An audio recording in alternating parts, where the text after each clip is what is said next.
लागा चुनरी में दाग, छुपाऊं कैसे। लागा चुनरी में दाग,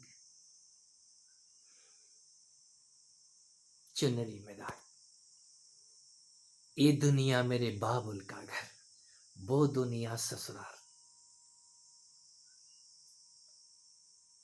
जाके बाबुल से अखियां मिलाऊं कैसे, घर जाऊं कैसे। लगा चुनरी में दाग, छुपाऊं कैसे। लगा चुनरी में दाग।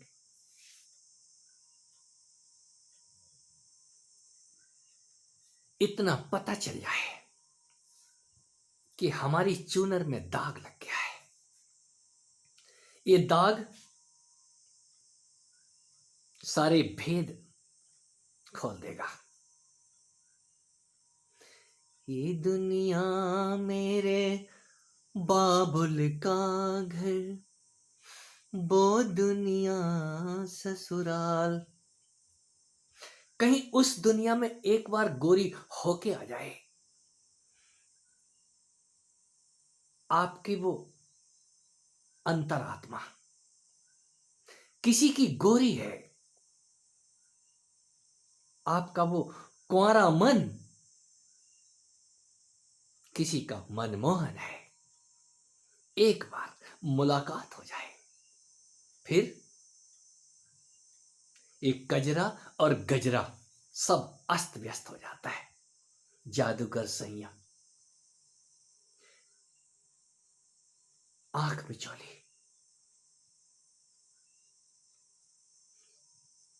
जिसने भी उस परम सत्य को जाना है बावला हो जाता है। कोई पगला ही जाता है, कोई पगली हो जाती है। पैर अपने आप नाचने लग जाते हैं उसके आनंद में। जिसने भी इस मार्ग पे कदम रख दिए हैं, उनके कदम जमीन पे नहीं पड़ते, और जिनके जमीन पे पड़ रहे हैं कहीं कदम उठे नहीं है अभी। वो रस, वो रसधार कहीं आई नहीं है अभी। हम रसधार के लिए ही उस रस को याद करते हैं। भक्ति रस है, ज्ञान रस नहीं है। ज्ञान में रस नहीं है, लेकिन ज्ञान का जो फल है भक्ति, वो भक्ति रसमय है। लागा चुनरी में दाग, इस चुनरी में दाग एक बार लग जाए, आपको एक बार उसके मिलन का सुख नसीब हो जाए। और जिनको नसीब हो जाता है वो फिर दूसरे को बताने लग जाते हैं, कुंवारे मत रहना। 21 शादी की बात की थी हमने, और क्या करके बैठ गए। जिन्होंने परिणय की बात की है, स्वयंवर की बात की है, कहीं स्वयं अपने को ही बर के कोई वधू बनती है,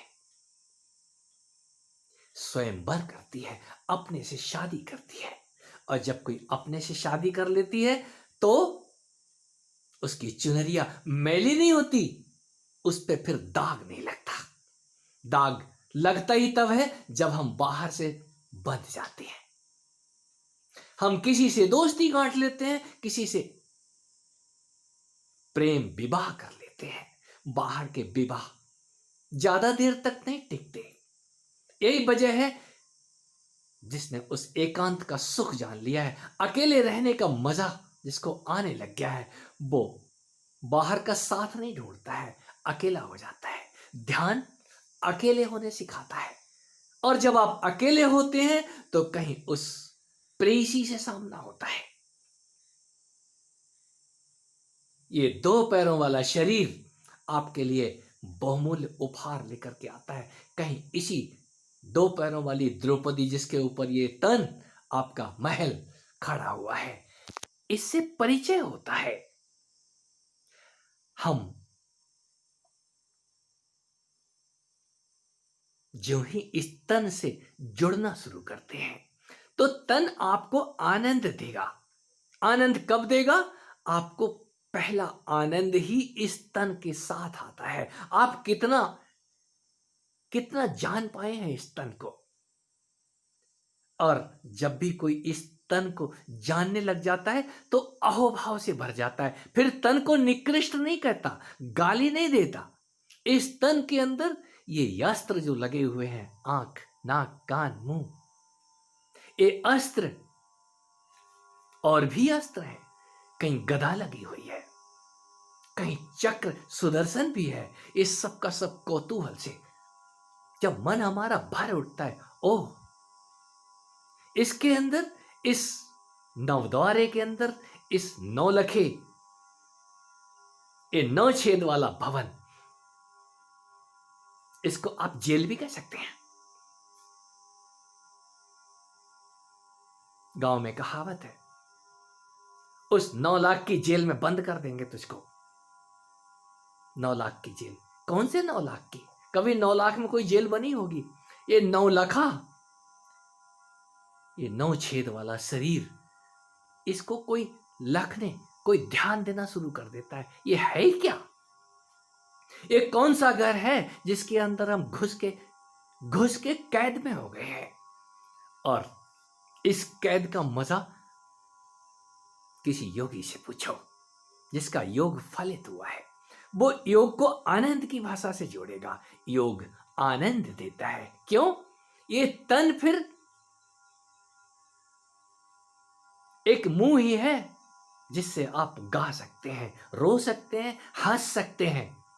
आंखों के पास वो ताकत नहीं है, कान के पास वो शक्ति नहीं है। ये हम सारे मिलकर के इस मुख का इस्तेमाल करते हैं। मुख, इससे हम खाते भी हैं।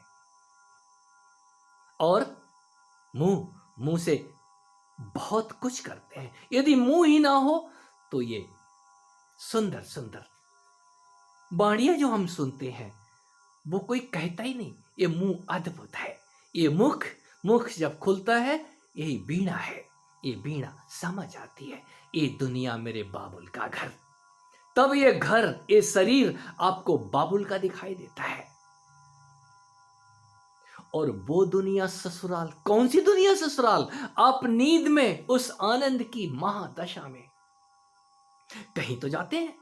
वो ब्लैकिश, कोई कालापन बोले, उजाला बोले, कुछ भी नाम दे लो, वो आपकी स्थिति है। आप यदि जागे हुए हैं तो आपको ब्लैकिश है ही नहीं। अंधेरा तभी तक है जब तक आपको कुछ समझ नहीं आया है।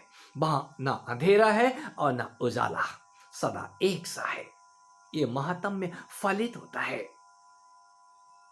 उस बाबुल के घर में जाने के बाद उस मनमोहन, उस काले कलर वाले से, श्याम से मुलाकात होती है। एक टांग पे खड़ा हुआ वो इंतजार करता है। आप दोनों टांग पे जरा खड़े होकर के चल के जरा पहुंचो तो अपनी ही तरफ, आपके ही अंदर उसी का प्रादुर्भाव है। और बाहर से ये तन बाबुल का होते हुए भी अंदर उस ससुराल का मजा देता है। जब तक आप तन में हैं, राज प्रसाद में है। इस तन के ऊपर जब बीमारियों का अटैक आता है, बीमारियां राक्षसी हैं और राक्षस इसके ऊपर अटैक कर देते हैं, आपके सिर पे कब्जा करने की कोशिश करते हैं। तन पे कब्जा करने के बाद वो आपके मन पे कब्जा कर लेते हैं और मन आपका रोगी हो जाता है। तन के साथ मन भी रोग को पकड़ लेता है। राक्षसों के अटैक, ये किताबों वाले राक्षसों की बात नहीं कर रहा हूं मैं।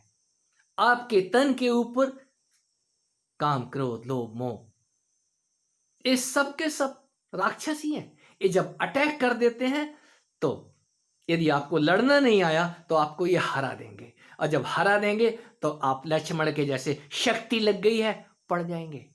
करें क्या? फिर कौन जगाए आपको? सुषेण वैद्य को लाने के लिए भी हनुमान की जरूरत पड़ेगी। अब हनुमान क्या नहीं करते, वो संजीवनी बूटी भी ले आते हैं।